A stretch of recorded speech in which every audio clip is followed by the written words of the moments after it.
আসসালামু আলাইকুম ওরহমাতুল্লাহ। সুপ্রিয় ইসলামের আলোর দর্শক মণ্ডলী, আশা করি আল্লাহর অশেষ রহমতে আপনারা সবাই ভালো আছেন। আজকে আমরা আলোচনা করব রমজানের 5টি আমল সম্পর্কে। ভিডিওটি দেখার আগে যারা এখনও আমাদের চ্যানেলটি সাবস্ক্রাইব করেননি তারা এখনই সাবস্ক্রাইব করে বেল বাটনটি প্রেস করে আমাদের পাশেই থাকুন। এবার শুরু করা যাক।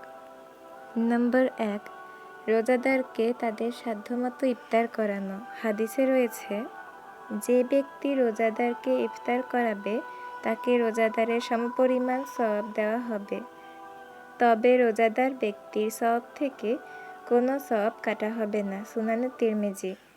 নম্বর 2, শাবান মাসের শেষ দিনে রমজানের চাঁদ দেখা। মুহাম্মদ সাল্লাল্লাহু আলাইহি সাল্লাম বলেছেন, তোমরা চাঁদ দেখে রোজা রাখবে এবং চাঁদ দেখে ঈদ করবে। সহিহ বুখারী ও মুসলিম।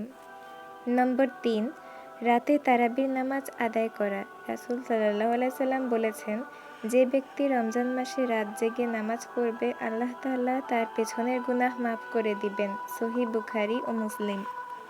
নম্বর 4, দিনের রোজা রাখা। আল্লাহ তাআলা পবিত্র কোরআনে বলেন, তোমাদের মধ্যে যে ব্যক্তি রমজান মাসে উপনীত হবে সে যেন রোজা রাখে। সূরা বাকারা আয়াত নম্বর 185। নম্বর 5, রমজানের শেষ 10 দিন মসজিদে ইতেকাফ করা। মুহাম্মদ সাল্লাল্লাহু আলাইহি সাল্লাম তার ইন্তেকাল পর্যন্ত রমজানের শেষ 10 দিন ইতেকাফ করেছিলেন। সহিহ বুখারী ও মুসলিম। তো আজকের এই ছোট ভিডিওটি কেমন লাগলো অবশ্যই আমাকে কমেন্টে জানাবেন, এবং সামনে রমজানে আপনারা অবশ্যই 5টি আমল বেশি বেশি করার চেষ্টা করবেন এবং সঠিক নিয়ম অনুযায়ী চাঁদ দেখে রোজা রাখবেন।